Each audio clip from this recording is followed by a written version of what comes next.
Hello, welcome to উদ্বোধন।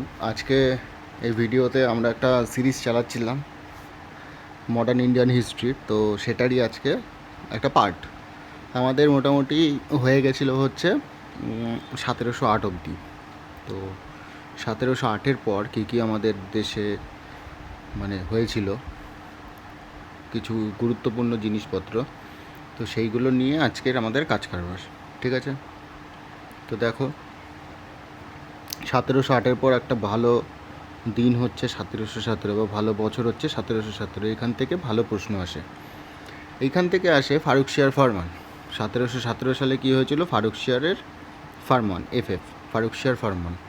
এখানে কি হয়েছিল? ফারুকশিয়ার ফরমানে হয়েছিল স্যার জন সারম্যান এই ফরমান বা দস্তকের মাধ্যমে ফারুকশিয়ারের কাছ থেকে, নামগুলো মনে রাখবে, হ্যাঁ, জন সারম্যান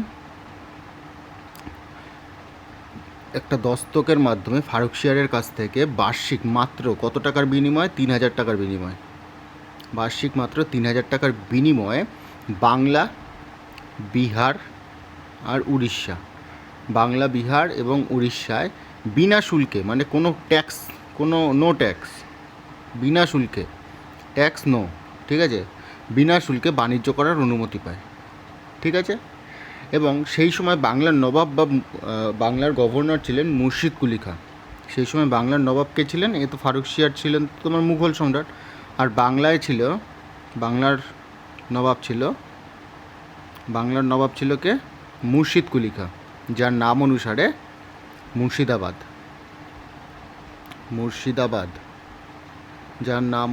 মুর্শিদাবাদ গঠন হয়েছে। ঠিক আছে, এই মুর্শিদ কুলি খাঁ এই ঘটনার পরে তীব্র প্রতিবাদ করেছিল। ঠিক আছে, তারপরে হয়েছিল কি? এই ফরম্যানে আরেকটা কথা লেখা ছিল যে ইংরেজরা নিজেরা কয়েন,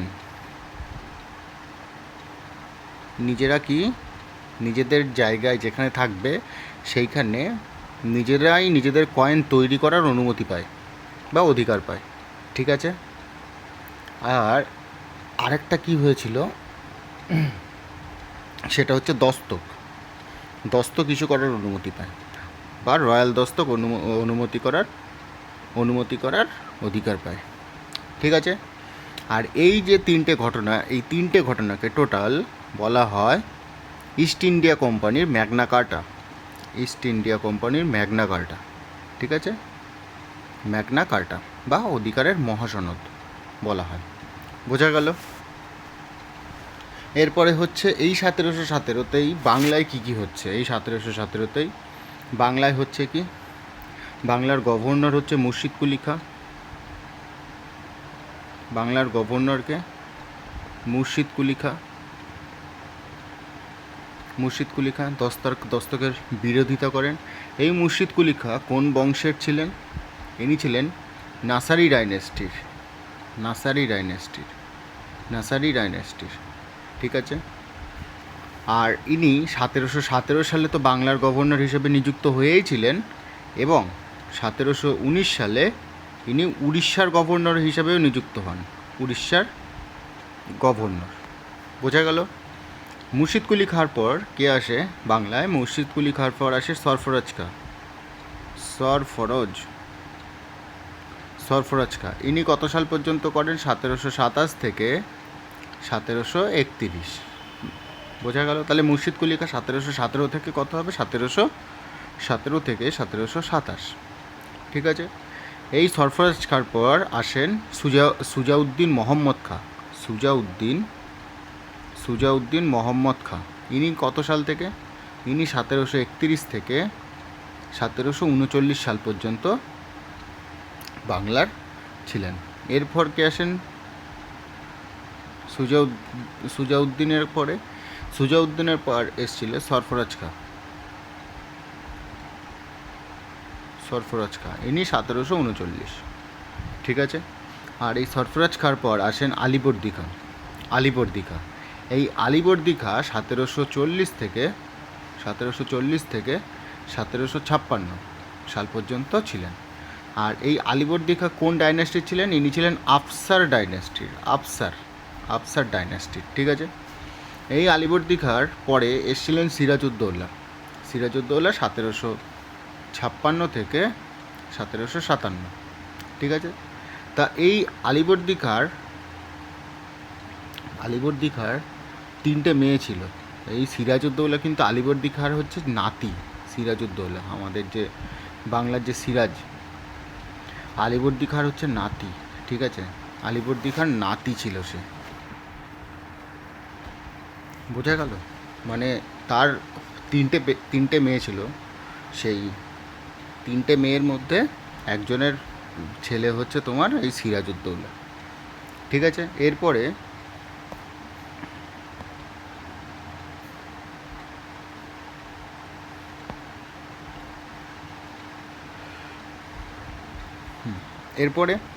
এরপরে 1757।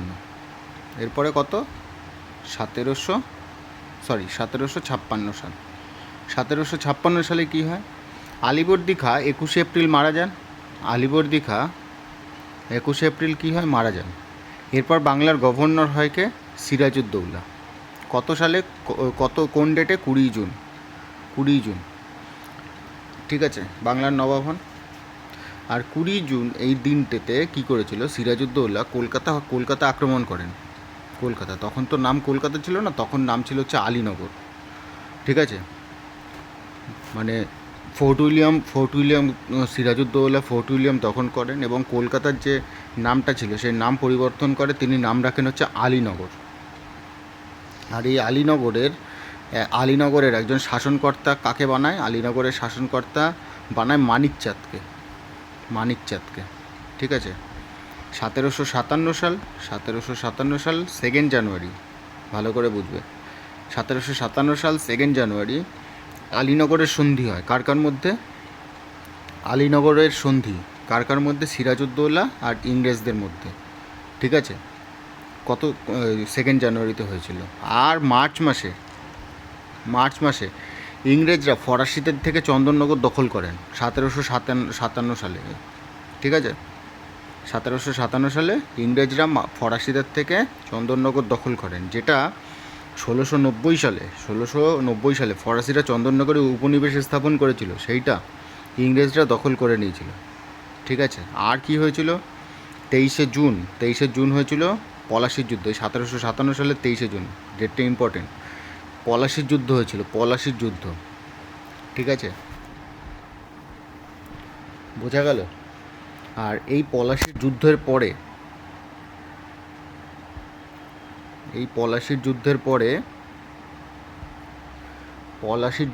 1757 থেকে 1760 মির্জাফরকে বাংলার নবাব হিসেবে সিংহাসনে বসান। কারা? ইস্ট ইন্ডিয়া কোম্পানির। ঠিক আছে, তারা। আর এই মির্জাফরকে কী করেছিল? ইস্ট ইন্ডিয়া কোম্পানি 24 পরগনা দেয়। আর এই সময় 3টে বা 4টে জিনিস হয়েছিল। একটা, সেটা হচ্ছে থার্ড অ্যাংলো ফ্রেঞ্চ ওয়ার হয়েছিল। যেটা আমরা ফ্রেঞ্চের থার্ড অ্যাংলো ফ্রেঞ্চ ওয়ার হয়েছিল। ঠিক আছে, এই 1758 থেকে, যেহেতু এটা টাইম পিরিয়ড, সেই জন্য এই টাইম পিরিয়ডগুলো মনে রাখতে হবে। 1758 থেকে। আর এই যে অ্যাংলো ফ্রেঞ্চ ওয়ার হয়েছিল, এতে প্যারিসের চুক্তি হয়েছিল। খুব ইম্পর্টেন্ট এটা, প্যারিসের চুক্তি। ঠিক আছে, আর একটা কী হয়েছিল? 1760 সালে বন্দিবাসের যুদ্ধ হয়েছিল ইংরেজ এবং ফরাসির মধ্যে। ঠিক আছে, আর কি হয়েছিল? 1759 সালে বেদারার যুদ্ধ হয়েছিল। বেদারার যুদ্ধ হয়েছিল ইংরেজ এবং ডাচদের মধ্যে।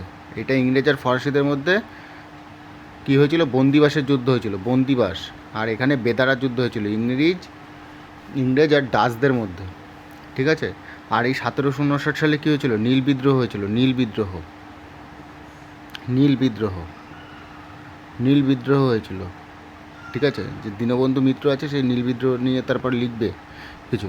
আর তারপরে কী হয়েছিল? চুঁচুড়ার যুদ্ধ হয়েছিল এই সময়। চুঁচুড়ার যুদ্ধ, মির্জাফর ডাচদের সাথে হাত মেলায় এই চুঁচুড়ার যুদ্ধে।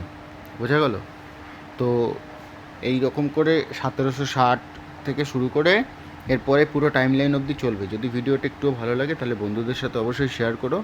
আমাদের এইরকমভাবে আস্তে আস্তে মোটামুটি আমরা এই মডার্ন ইন্ডিয়ান হিস্ট্রি শেষ করে ফেলবো। ঠিক আছে, আশা করছি ভিডিওগুলো তোমাদের ভালো লাগছে। ঠিক আছে, ভালো থেকো সবাই।